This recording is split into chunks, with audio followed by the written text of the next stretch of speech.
The Treasury has made significant reforms to improve London as a listing destination, and we continue to engage with sectors to secure the most innovative companies in the UK Stock Exchange. Done, Jarvis. Western Park Cancer Centre is one of only 4 specialist cancer facilities in the country and is at the forefront of groundbreaking research. Investment is critical to its ongoing success in the field of cancer research. I recently met with the Health Minister to discuss opportunities to invest in Western Park. Will the Secretary of State look at what can be done to invest in that incredibly important technological facility? Secretary of State. Thank you. The Treasury has made significant reforms to improve London as a listing destination, and we continue to engage with sectors to secure the most innovative companies in the UK Stock Exchange. Done, Jarvis. Western Park Cancer Centre is one of only 4 specialist cancer facilities in the country and is at the forefront of groundbreaking research. Investment is critical to its ongoing success in the field of cancer research. I recently met with the Health Minister to discuss opportunities to invest in Western Park. Will the Secretary of State look at what can be done to invest in that incredibly important technological facility? Secretary of State. Thank you, Mr. Speaker. This is a government that is putting its money where its mouth is. We are determined to ensure that by 2030 we are a science and tech superpower, and I am be delighted to meet the honourable member to discuss in detail his own constituency. Christina Rees. Mr. Speaker,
and technology and to study here. And just last week we announced the Global Talent Network for AI. Since 2020... Mr. Speaker, when people with links to the Tory party somehow find themselves in senior positions at the BBC, it's important that their impartiality is seen to be beyond reproach. So has the Prime Minister received assurances that no one with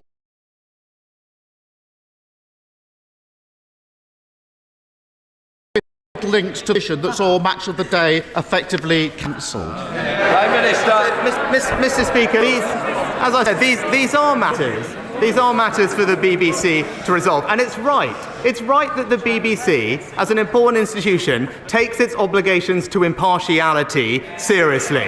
Right? I care about the integrity and impartiality of our institutions, the BBC, but also the civil service, Mr. Speaker. And it's right that those processes carry on properly. But what I would say to him on this matter, there is an independent review. It's right that that process concludes, and he would, I would hope, respect that process.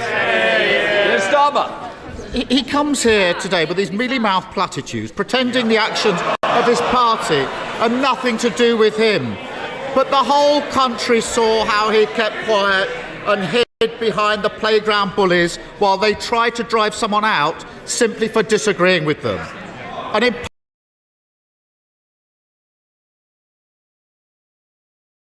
impartial public is at risk by the cancel culture addicts on his benches, the BBC leadership that caves into their demands, and a Prime Minister too weak to do anything about them. Mr. Speaker, we're not going to take any lectures on cancel culture from this.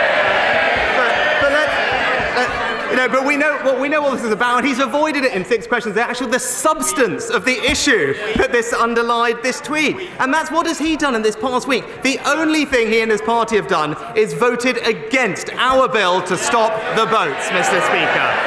Siding with people smugglers over the British people. That's the substance of what's happened. Instead, what have we done is conclude a new migration deal with France, Mr. Speaker. We've managed to sign a new defence partnership with our allies, the US and Australia. We've protected British startups and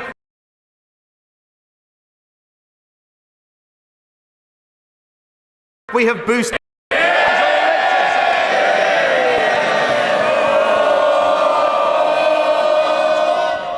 Can I just say to you, the biggest day in the House, and you want to carry... I'll tell you what, I'll be quiet. Because there is plenty of rumours I've mentioned in the tea room for all sides. So let me say, Angela Richardson wants to get on with the questions. Angela. Thank you, Mr. Speaker. For decades, Surrey Research Park in Guildford has been home to our pioneering space sector, with Surrey Satellite Technology Limited and now Surrey Space Centre's spacecraft project, which recently received £300,000 to train and recruit dedicated space engineers and create facilities to trial space-related technology. Will my right honourable friend join with me in welcoming this investment? And when his diary allows, will he come and visit Guildford to celebrate successful local innovation and job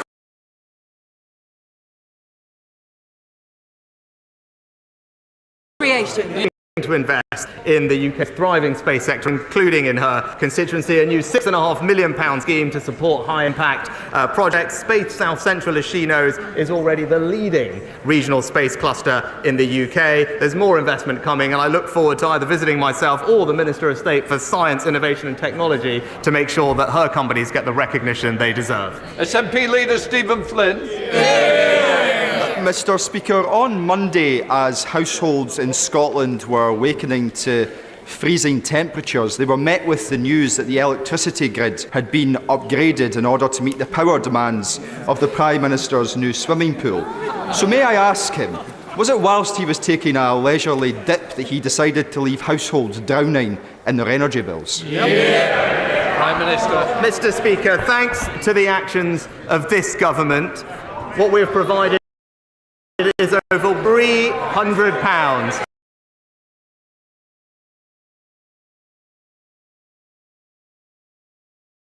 to help, that is committed to continuing to help people with the cost of living, and that's what you'll hear later on. Stephen Flynn.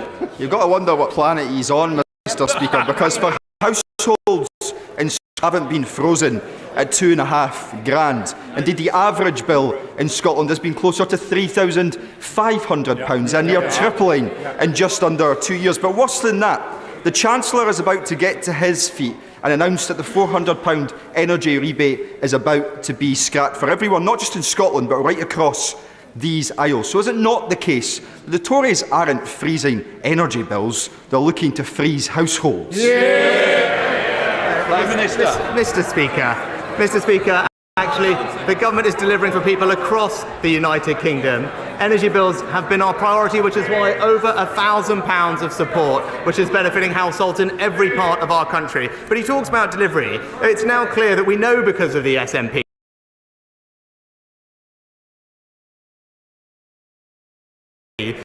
that the police are at breaking point.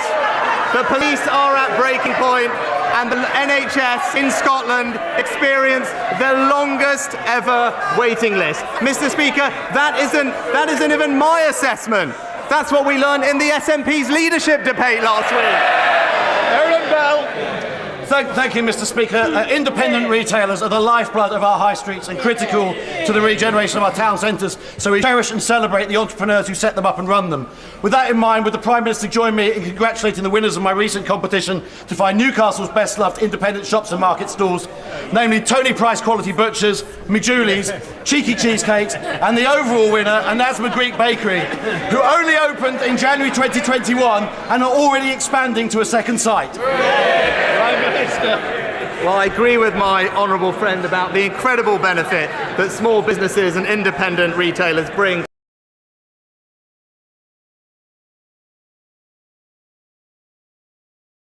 to our high street. I know that they will feel reassured by the government's investment in his constituency through the town deal that they have, and of course funding from the Future High Streets Fund. Stephen Furry. Thank you very much, Mr. Speaker. Just ahead of St Patrick's Day, can I thank the Prime Minister for his recent deep engagement with Northern Ireland, in particular the conclusion of the Windsor Framework, and hopefully the executive restored shortly. However, that executive is facing a spiral of budget cuts, which will stop it from transforming public services on an invest to save basis and investing in a prosperity agenda. So will the Prime Minister and indeed the Chancellor work with the Northern Ireland parties on a financial package in order to transform Northern Ireland, accepting the need for strict conditions and a real focus on key areas such as health, education, skills and infrastructure? Well, can I thank the honourable gentleman and his colleagues and his party for the engagement they had in the run-up to the Windsor Framework. It was helpful and I appreciate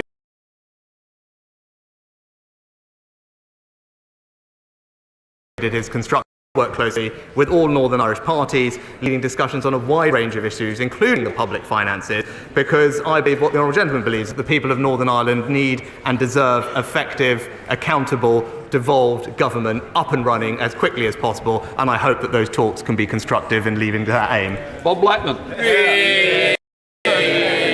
Thank you, Mr. Speaker. In 2016, the current Mayor of London promised road strikes on London Underground. Today is the 135th day of strikes since then. Will my right honourable friend join with me in condemning those strikes that have brought misery to the travelling public in London, and also condemn the Mayor of London for his failure to address this? Mr. Speaker, my honourable friend is absolutely right about the misery being inflicted on Londoners by the incompetent running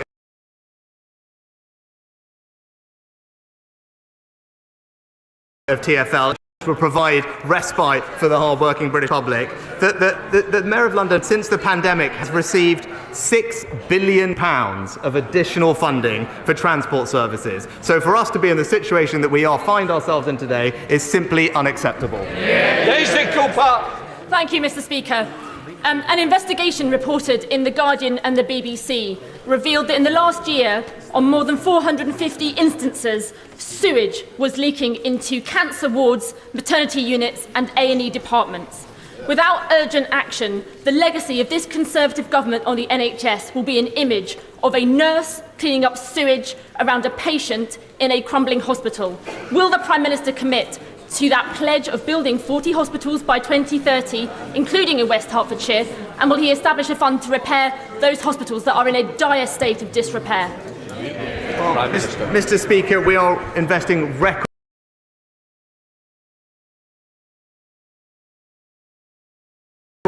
sum, in particular, to build 40 new hospitals, and we are committed in particular to a new hospital scheme at West Hertfordshire Hospital NHS Trust as part of that programme, and the programme is working closely with the Trust on their plans in line with the approach that we have taken nationally. Mark Plitchard. Speaker, does the Prime Minister agree with me that agri-tech is a vital part of the UK economy, and in particular the excellent work of the Crop and Environment Research Centre at Harper Adams University in Shropshire? I know he has a busy schedule, but could he dispatch the Secretary of State to come and look at that research centre, and in particular the women leading science and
cost of living pressures. It's clear, Mr. Speaker, that it's only Conservative-run councils that deliver for their residents. Thank you, Mr. Speaker. Mr. Speaker, every child in the UK is entitled to free NHS dental treatment, but with 80% of practices not accepting children as new patients, is the Prime Minister proud of his record on our children's dental health? Mr. Speaker, we're investing £1 billion in NHS. Because of the reforms to the contract, there will be about 10% more activity this year above contracted levels. There are 500 more dentists in the NHS today, but also, I think, almost a 45% increase in the amount of dental care being provided to children. Eric Thomas. Mr. Speaker, 5 years ago, £40 million of public funds were set aside for brain tumour research, but recent government figures suggest that a little mechanism to distribute research funding effectively is broken. As a result, the brain tumour community has not seen the breakthroughs in treatment and survival rates that many of us believe they should have. Does my friend the Prime Minister agree with me that a unique, complex disease needs a unique response? And in what is Brain Tumour Awareness Month, will he make brain cancer a critical research priority across all cancers? Well, can I thank my honourable friend for his thoughtful and powerful question. He's absolutely right about the importance of medical being expedited so we can deliver better care for the people who are affected. I'll make sure that he gets a meeting with the relevant minister so we can ensure that that funding gets out to the people who need it and we can bring relief to them as quickly as we can. Joanna Cho. Thank you, Mr. Speaker. With the encouragement of the British government, female prosecutors and female judges in Afghanistan stood up for the rule of and for a more inclusive and equal nation. Those left behind are in mortal danger in office who were open to making a specific case for at least some of these women relocated to the United Kingdom. But nothing has happened since then. This dire situation requires a prime ministerial intervention. So I'm not asking to meet the Prime Minister's officials or his ministers.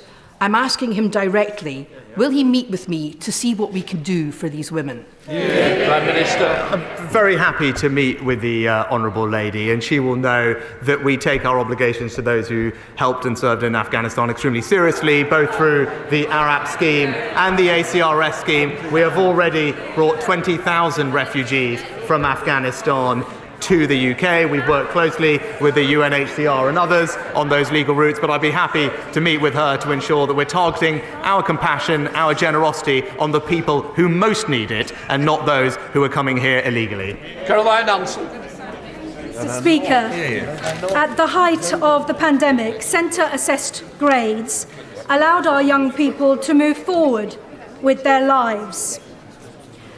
Lara, my very brave young constituent, is now battling cancer and will not sit the GCSE exams she has worked so hard for, and could be left with only a certificate of recognition. In exceptional circumstances such as these, why can't the same principle apply? Would my right honourable friend, the Prime Minister, look compassionately at this situation? Prime Minister. Start by sending my best wishes to Lara and thanking my honourable friend for raising her case in Parliament. Of course, it's incredibly upsetting and challenging for children and young people to be diagnosed with a serious illness, and especially so close to their exams. Now, there are allowances that are made, and in the first instance, students will speak to their school or their college to make those reasonable adjustments, but I'll be happy to make sure that we work with my honourable friend to find a resolution in Lara's case. Mr. Speaker, I welcome the PM's numeracy drive, but did he know that some 7.1 million adults in England are functionally illiterate? It's often diagnosed late in life, like with TV's J Blades, if at all.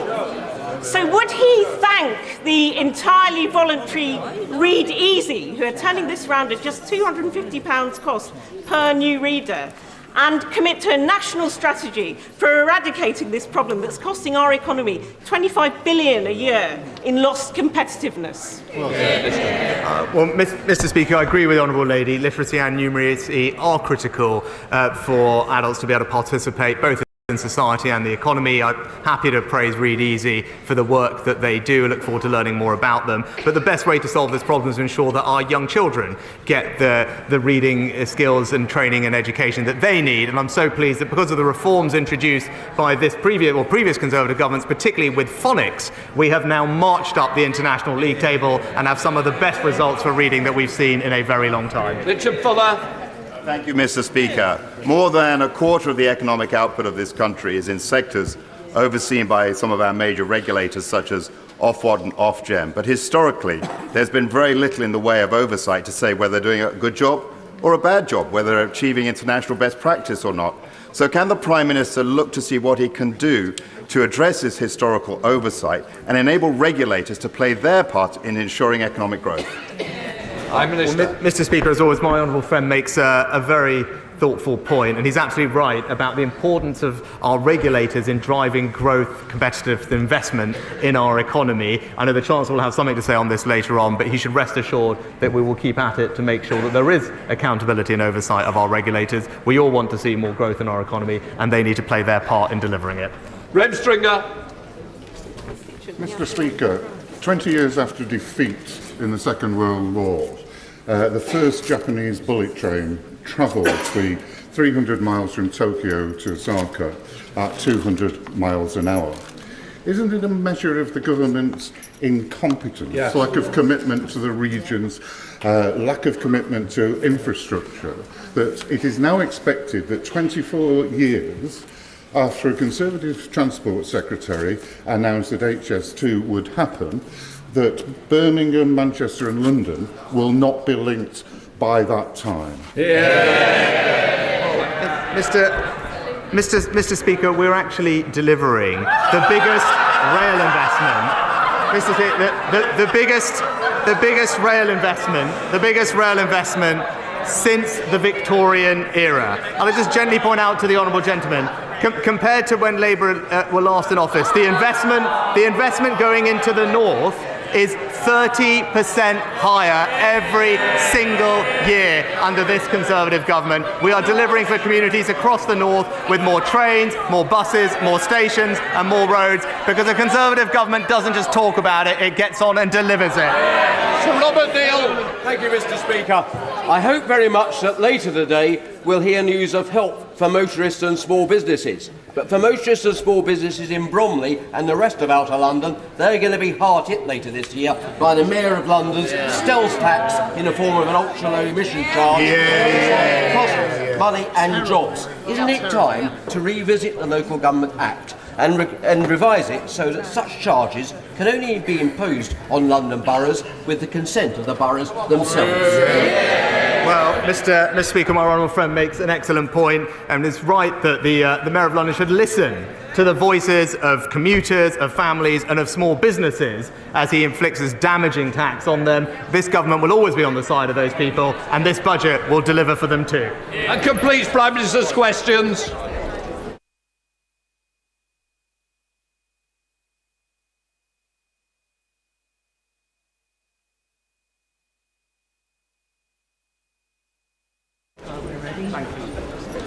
Order! Order! Before I call the Chancellor of the Exchequer, I have to remind honourable members that copies of the budget resolutions will be available to them from the vote office in members' lobby at the end, and of course online. It might also be helpful for some people who are following our proceedings to know that British Sign Language interpretation of the statement, which will continue until the end of the speech of the spokesman for the Scottish National Party, is available to watch on parliamentlive.tv advert. Live subtitling will also be available for the Chancellor's speech and the remainder of today's debate. I hardly need remind honourable members, but I will do for good measure, that they may not make interventions. Nurse cleaning up sewage around a patient in a crumbling hospital. Will the Prime Minister commit? I hardly need remind honourable members, but I will do for good measure, that they may not make interventions during the Chancellor's statement, nor indeed during the replies of the Leader of the Opposition, or even of the spokesman for the Scottish National Party. Call the Chancellor of the Exchequer.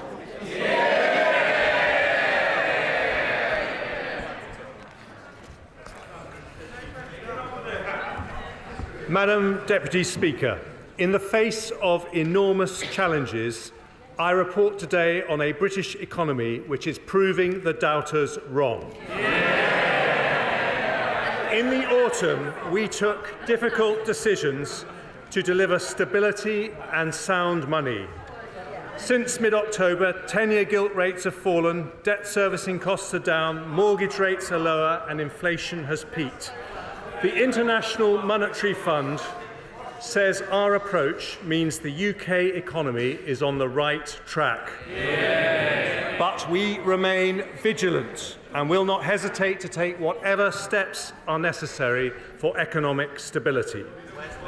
Today, the Office for Budget Responsibility forecasts that because of changing international factors and the measures I take, the UK will not now enter a technical recession this year. They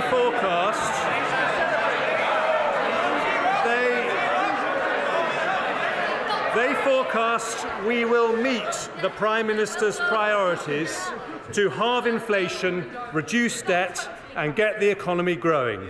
We are following the plan and the plan is working. But that's not all we've done.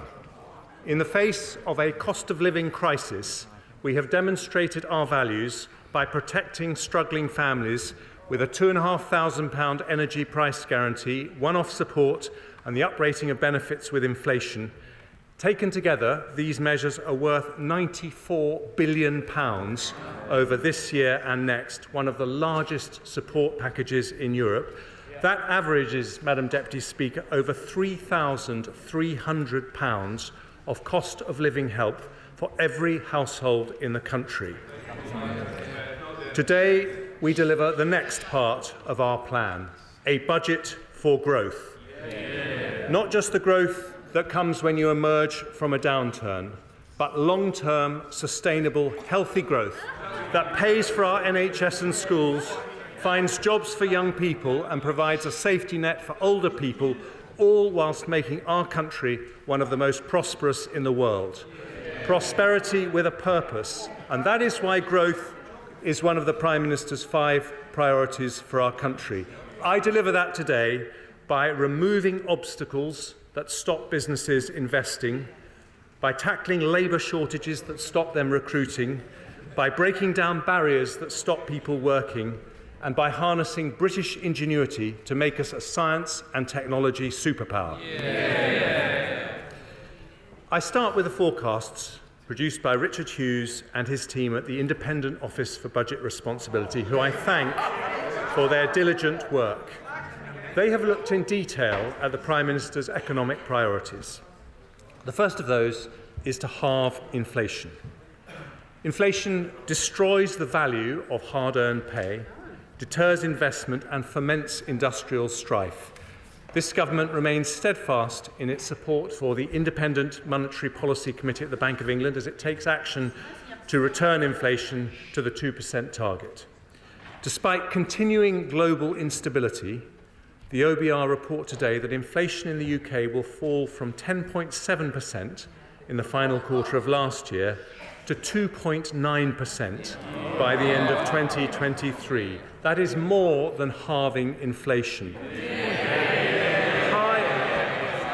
High inflation, Madam Deputy Speaker, is the root cause of the strikes we've seen in recent months.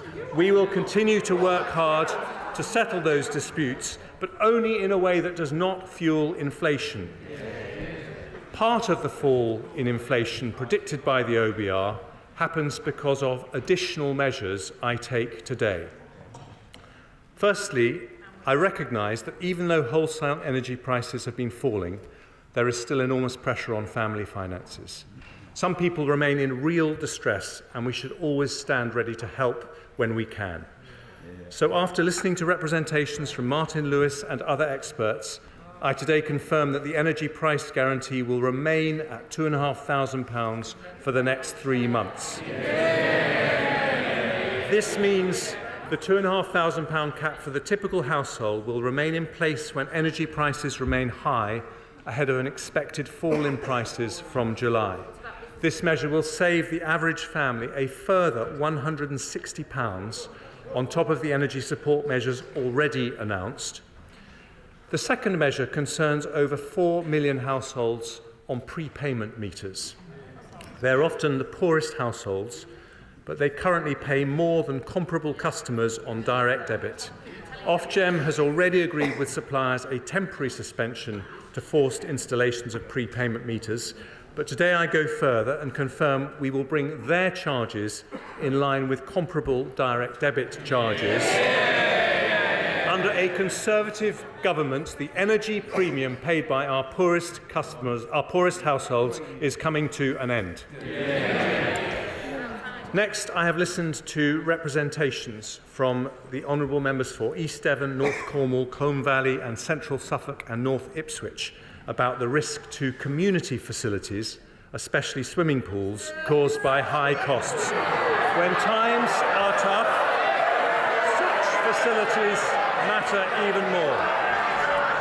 So today I am providing a £63 million fund. Order! We want to hear what the Chancellor of the Exchequer is actually saying. Enough. Chancellor. Today I am providing a £63 million fund to keep our public leisure centres and pools afloat. I have also heard from my right honourable friend, the Charities Minister, and his Secretary of State about the brilliant work third sector organisations are doing to help people struggling in tough times. They can often reach people in need that central or local government cannot. So I will give his department £100 million to support thousands of local charities and community organisations do their fantastic work. I also note the personal courage of one of my predecessors, my right honourable friend from Bromsgrove, in talking about the tragedy of suicide and the importance of preventing it. We already invest a lot in this area, but I will assign an extra £10 million over the next 2 years, nearly £1 million for every year that he's been in Parliament, to help the voluntary sector play an even bigger role in stopping families experiencing that intolerable heartache. My penultimate cost of living measure concerns one of our other most treasured community institutions, the Great British Pub. In December, I extended the alcohol duty freeze until the 1st of August, after which duties will go up in line with inflation in the usual way. But today I will do something that was not possible when we were in the EU and significantly increase the generosity of draft relief so that from the 1st of August the duty on draft products in pubs will be up to 11 pence lower than the duty in supermarkets. It's a differential a Conservative government will maintain as part of a new Brexit pubs guarantee. Madam Deputy Speaker, British ale is warm, but the duty on a pint is frozen. And even better, thanks to the Windsor framework negotiated by my right honourable friend the Prime Minister, that change will now apply to every pub in Northern Ireland. And finally, Madam Deputy Speaker, I've heard the representations from the honourable member for Stoke-on-Trent North, my right honourable friend for Witham, and my right honourable friend from South Thanet and the Sun newspaper about the impact on motorists of the planned 11 pence rise in fuel duty. I noticed the party opposite called for a freeze on this duty. Somehow they forgot to tell the British people they have voted against every single fuel duty freeze for the last 12 years. Because inflation remains high, I have decided now is not the right time to uprate fuel duty with inflation or increase the duty. So here's what I'm going to do. For a further 12 months, I'm going to maintain the 5p cut and I'm going to freeze fuel duty too. That saves the average driver £100 next year and around £200 since the 5p cut was introduced. Our energy price guarantee, fuel duty and duty on a pint all frozen in today's budget. That doesn't just help families, it helps the economy too, because their combined impact reduces CPI inflation by nearly 0.75% this year, lowering inflation when it is particularly high. I now turn to the Prime Minister's second priority, which is to reduce debt. Here too, our plan is on track. Underlying debt is forecast to be 92.4% of GDP next year, then 97.3%, 94.6%, 94.8%, before falling to 94.6% in 27-28. We are meeting the debt priority. And with a buffer of £6.5 billion, it means we are meeting our fiscal rule to have debt falling as a percentage of GDP by the 5th year of the forecast. As a proportion of GDP, our debt remains lower than the USA, Canada, France, Italy and Japan. And because of the decisions I take today and the improved outlook for public finances, underlying debt in 5 years' time is now forecast to be nearly 3 percentage points of GDP lower than it was in the autumn. That means more money for our public services and a lower burden for future generations, deeply held conservative values which we put into practice today. At the autumn statement, I also announced that public sector net borrowing must be below 3% of GDP over the same period. The OBR confirmed today that we're meeting that rule with a buffer of 39.2 billion. In fact, our deficit falls in every single year of the forecast, with borrowing falling from 5.1% of GDP in 23-24 to 3.2% to 2.8% to 2.2% and 1.7% in 27-28. Even better, in the final 2 years of the forecast, our current budget is in surplus, meaning we only borrow for investment and not for day-to-day spending. Day-to-day departmental spending will grow at 1% a year on average in real terms after 24-25 until the end of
representations from the equally persuasive Minister for Veterans Affairs, I am today also increasing support for our brave ex-servicemen and women.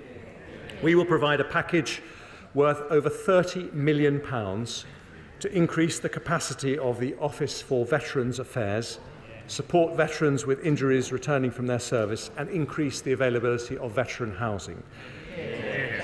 But to be Europe's biggest defender of democracy, we must build Europe's most dynamic economy.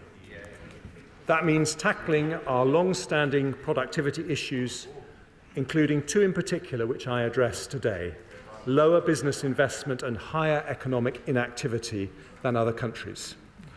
Too often, companies struggle to recruit, and even when they do, output per employee is lower. So today I set out the 4 pillars of our industrial strategy to address these issues. Colleagues will know from my Bloomberg speech they all conveniently start with the letter E: enterprise, employment, education and everywhere. I start, Madam Deputy Speaker, with everywhere. Our measures, well, they may not want to level up growth across the United Kingdom, but we do. This government was elected on a mandate to level up. We have already allocated nearly £4 billion in over 200 projects across the country through the first 2 rounds of the Levelling Up Fund. A third round will follow. Since we started focusing on levelling up, 70% of the growth in salaried jobs has come from outside London and the South East. And today we take further steps.